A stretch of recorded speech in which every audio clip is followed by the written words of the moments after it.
Hello everybody, welcome back. I'm Taquin. So I just got back from Halo Outpost Discovery Philadelphia. It was an amazing weekend hanging out with so many friends, viewers, community members in general. It was just an incredible time. Now, just to start off, I have to say that, guys, they have improved Outpost so much since Outpost Discovery Orlando, and this Philadelphia event was ran amazingly. Lots of little improvements here and there that really make for like a much better fan experience, rolling up and trying out all the activities, and just the overall vibe of the convention was much more consistent and unified than the last one.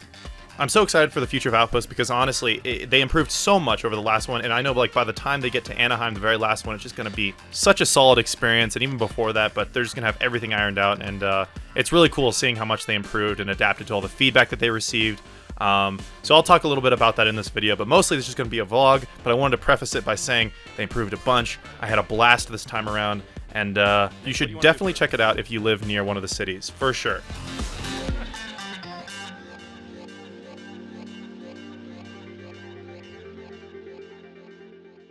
Jeremy, are you our cameraman today? Apparently so. Is that what's happening? What's up, guys? We're an hour early into the Halo Outpost Discovery Philly experience. This is our good friend John. So, from that point, we entered the event a full 2 hours before general admission and an hour before VIP admission, so that allowed us to get inside, check out a lot of the activities, and actually get some footage of them while we were participating in them, so I can kind of show off more of what they're about, what it looks like, and talk about them a bit more. Starting off, we have the Hall of History, which is essentially just a giant wrap-up of what the heck is Halo, the base lore around it, and a bunch of 2-scale models that are really neat to check out.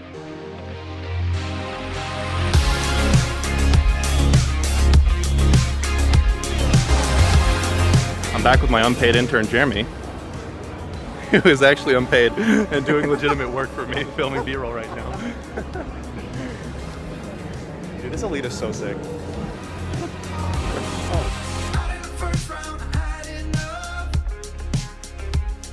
So this is my second time to an Outpost event, but I have never been in one when there's just no one else here. So I have tried the combat deck and the ring experience, but other than that, that's it. So today we're gonna try to do everything other than those things, potentially, and I can get my feedback on all the other experiences that I haven't tried yet, because I've heard the VR arena type thing is insanely cool from what I've heard and seen as well, and then the Pelican experience, or Pelican training, is kind of like an escape room. I've heard kind of mixed things about it. I want to try it out and kind of see how it is. Nick, what do you want to do first? You.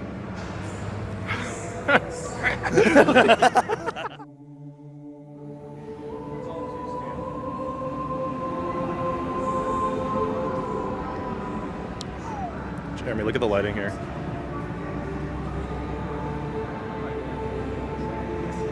This is that flood infection form that you've been seeing in all the promotional material and people's blogs and stuff. That's funny. So going inside the ring experience itself, we had special permission to film in here. Unfortunately, it doesn't really translate super well to film because you're in a sort of 180 degrees half dome IMAX experience, but a smaller one. It's in a fairly small room. But it's very immersive. You got railings everywhere that allow you to hold on in case you get sick because of these kind of things, and you get this really cool immersive fly-through of a Halo ring. Meanwhile, Halo's history and lore and what we know about the rings is dictated to you throughout the whole presentation. It's kind of like a really fun, immersive experience. If you manage to snag a VIP ticket at one of the future events and get in the VIP hour, definitely check this out while the lines aren't super long.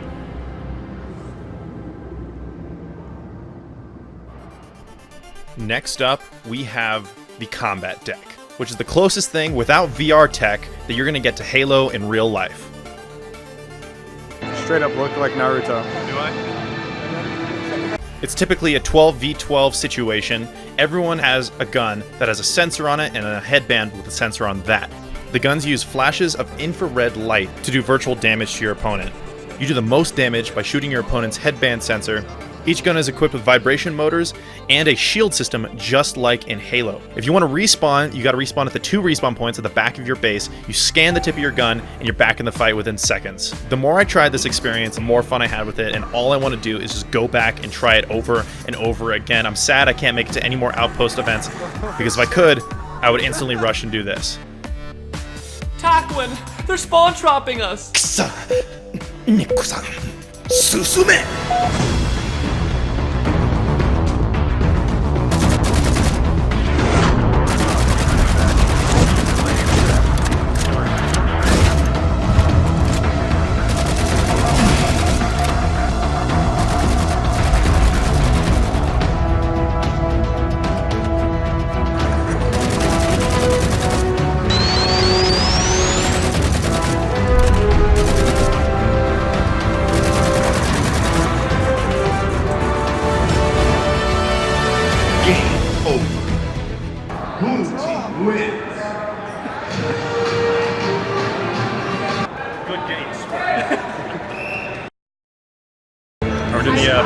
waiting now, which I've heard is like a bit of an escape room of sorts, better than the Covenant escape room, from what I've heard.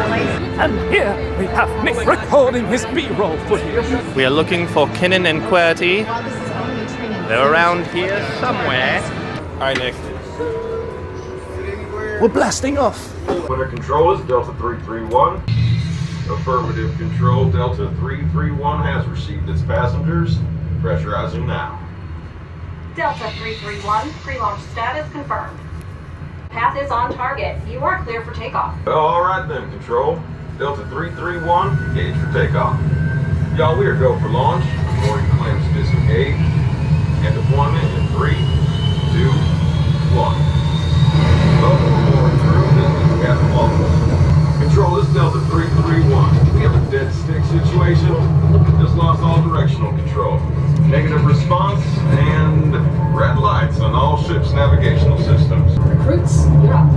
Helm station and take point now. Station operator required. What do we do? Oh god. You will have to set your station's controls manually. Okay. Each component requires stations to work together, so pay attention. Pilot, we are awaiting orders. I need power and control setting of the navigational operations. Set bypass. Nick, where's my pass? Down there! Set synchronous. Oh boy, apologies, control. I'm gonna need to try something kind of crazy.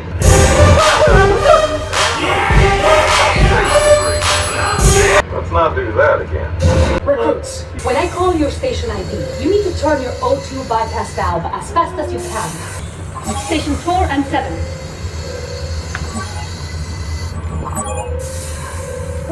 Excellent job, team. We can all breathe a sigh of relief. Well, you can, at least. I'm plotting a course for an emergency landing, but it looks like our shields are offline. I need our heat and radiation dampeners restored or Team, this is all or nothing. Unfortunately, I won't be able to help on this one. I need to shut my comm transmitter down until shielding returns to normal, so I'll just say this before I go. Stay focused. Follow the instructions. Work together.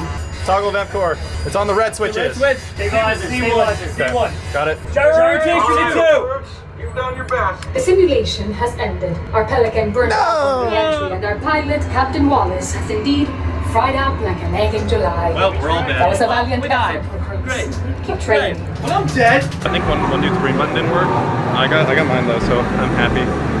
I won in my heart. All right, we just finished the Pelican training event. We failed, unfortunately, but I think maybe one of our control panels was faulty. I'm not entirely sure. I got mine. I'm happy about that. Nick got his. We were yelled at by a very wholesome man. If Naruto run, we can go faster than their bullets. Whoa!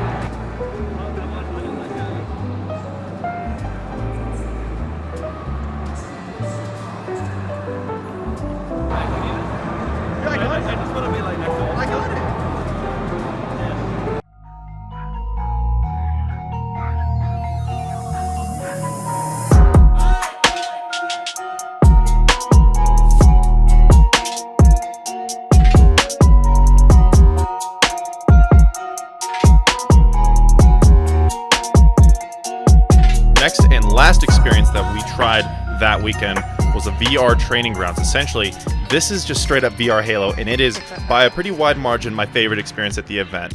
The combat deck and VR training grounds are probably the two best experiences at the event by far. So if you're going, definitely get those in and do those first while the lines are kind of low in the morning. So basically how this works is everyone is dropped into a VR arena, and your teammates' positions in-game are actually relative to their positions in the real world. So as long as you're paying attention to their position in-game, you're not going to run into any of them.